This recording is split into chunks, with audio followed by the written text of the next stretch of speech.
Hello and welcome back to Coinscrum Markets. I'm thrilled to be joined again by Anton Golub, CEO at Flovtec in Switzerland. How are you doing, Anton? Hi, Paul. Doing great, and great to be again on your show, and looking forward to discussing all the exciting things that happened in the last month, and a lot of interesting things, like always in the crypto world. Absolutely. So we just want to kind of finish the week up with looking back over the last 7 or 8 days or more into last week. I bet we could cover the Coinbase news and the direct listing, which they got away successfully. Impacted the markets perhaps a little bit, a few things going on. So let's start with that. It was the big news last week. What's your thoughts on that Coinbase listing? Yeah. So first, big congratulations to Coinbase, and also an understanding that this is a big validation for our whole industry, that we have actually now a successful case, a successful company that made it all the way to the public traditional markets, actually.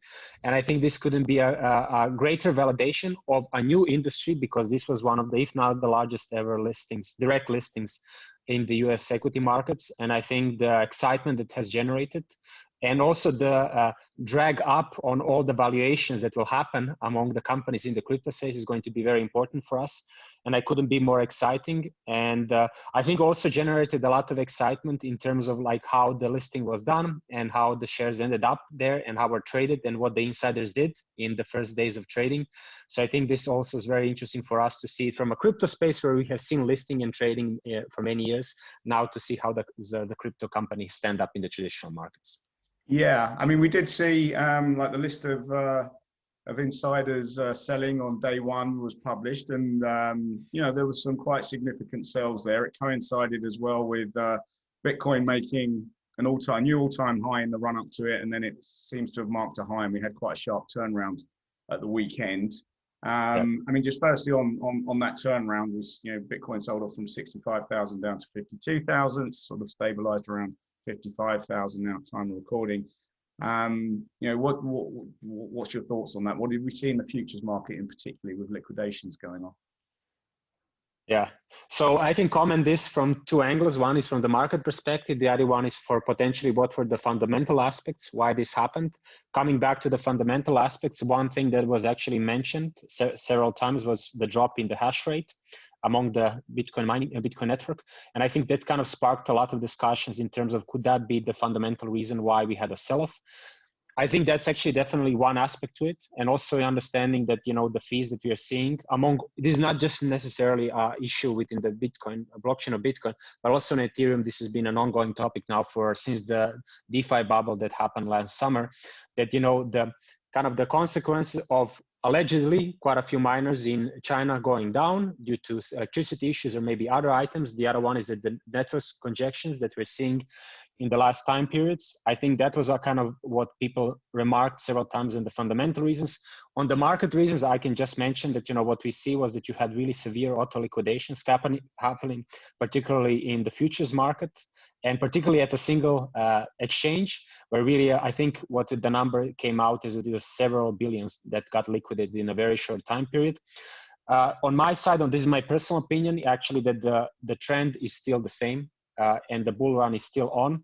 You have this market reactions that could actually cause the price to overshoot downward in this case. But I still think that the fundamentals are very, very strong, especially what we see on our side as a market maker. The bull run is still on. And just to remind people that when liquidations happen and when the price goes down, then everybody is unhappy, but to remind ourselves that people get liquidated when the price goes up as well. But then it turns out everybody's very happy when that happens. So it's a bit of how unusual we are when it comes to in which direction people get liquidated in this context. Yeah, I guess so. So maybe people were just getting a little bit extended on the long side. And, you know, we've seen a number of these type of pullbacks already this year. Are there any kind of technical levels you're looking at where you would be uncomfortable, or where you'd be looking for support if this does turn into a slightly, you know, longer or medium term correction? Yeah, so I would actually like to, great question. I would like to relate it actually to the crash that we had in March last year, which you remember when the COVID pandemic started. It was really the way I recall it last time, that, you know, the crash that happened there really put a lot of companies out of business, because a lot of companies were not prepared that such a sharp drop happens. because just a lot of people are actually, it's very natural. We are long the whole industry, we're long crypto, we're long Bitcoin. And when these kind of corrections, severe ones happen, companies can actually go out of business. I do have to say this is not the case today. Even if we have a severe correction, it would go down to 40K. The companies that are still there are very strong. We have very strong balance sheet, very strong funding, and that actually can survive if something of further correction happens. I don't think actually, so again, this is my personal opinion, I don't think that the correction will go that much further down. If it does, there'll be a lot of ready buyers, but just that what we see in the market and what it evolves, that the appetite is still very strong, both from the retail side and both from the institutional. Institutional is very price sensitive, so this is a great opportunity for them to buy. And on the retail side, I mean, all the metrics are showing, and what we see also in with regards to trading, that everybody's still buying crypto. So I see this very, very strong, and maybe a support around 50 and 40K levels. Okay. I mean, just touching on one of the things you mentioned about the hash rate, because that is, you know, an interesting data point. It seems to be a perfect storm. You know, Bitcoin difficulty adjusts every 2 weeks. It had, you know, recently reached, in the last adjustment, reached a new all-time high. And then presumably we've had this 25% drop in hash rate in the intervening period, and allegedly put down to, as you said, kind of a large number of miners going offline in China, presumably in an area which is heavily dependent on coal-fire energy or coal-fired power stations for their energy sources. So some couple of interesting kind of data points there. You know, people, you know, ESG has become a big topic around Bitcoin mining again. You know, that question, that debate is definitely coming to the fore again. So perhaps that gives an indication that, you know, there is a large amount of mining in China which is powered by non-renewable sources, even though we know that there is a lot of hydropower out there that's utilized as well, especially in their rainy seasons. So that's an interesting point. But what's also meant is, you know, until we get a readjustment on the difficulty again, there's a lot of congestion on the network. Blocks are being produced at a slower rate than the kind of the target of every 10 minutes. So fees are at an all-time high. And we've seen the Bitcoin price pull back and said stabilize around 55,000, about 20% off its high. Now Ethereum kind of pulled back. It kind of, you know, it drops off along with Bitcoin, but that's bounced back much more strongly. What do you think that indicates? Yeah. So, I mean, first with regards to the whole situation that we're having around mining, and I think I see this many times as an occasion to assess it from a market perspective, and this is the discussions that I many times have with people who are involved in mining, and their need that's been around for several months and years now around hash rate futures. I think this will be something, a very innovative product that we see actually that might actually even have an appetite among both the vested parties, would be the miners, but to hedge themselves, yeah, but also towards speculators. And I think that really in that context, this is something that could be actually open up an opportunity, given that at least what we see is that the appetite as well for mining and for exposure in the blockchain and crypto infrastructure is still very present. That this could be an interesting aspect, you know, for those instruments to launch, and maybe some market makers to provide liquidity for that as well.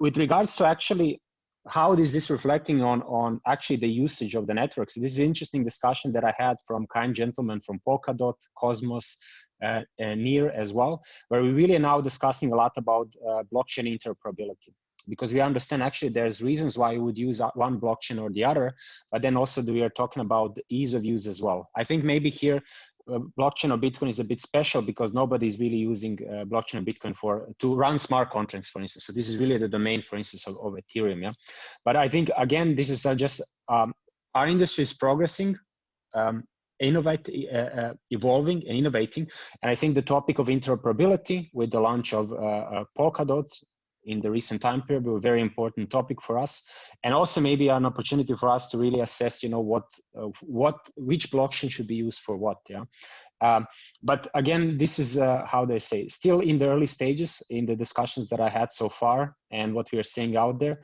And again, given the bull run that I see personally, that I'm opinion that it's still there and happening, I don't see actually the fees going down. I don't see the congestion getting any better.